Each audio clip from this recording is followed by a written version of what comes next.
Isenzo sobunganga nobukroti.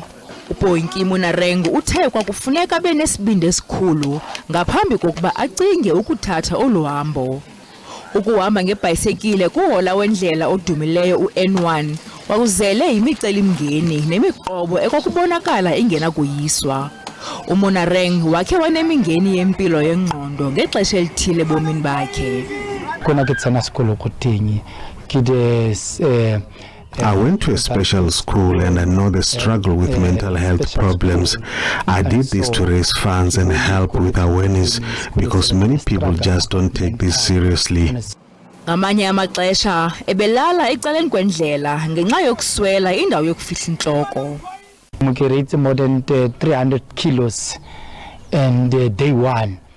The first day I did 300 kilometers. I didn't know where to sleep. I didn't have food. I only had some bread and some vitamin tablets. Sometimes I had to cycle for 12 hours without stopping. Kuye kwafika umsamaria olungileyo wamhlangula. When we became aware of Boikie's journey from Cape Town to eBelabela, and when we've realized that this guy's got no backup, he's doing it all by himself, no proper food, no proper accommodation, we couldn't just ignore it. We decided that we need to do something. We need to reach out and give him a bit of an uplift. Iphupha lika Monareng ngoku ukunyawuza ibhayisekile asuke eKapa ajongise eCairo kwilizwe lamayiphutha.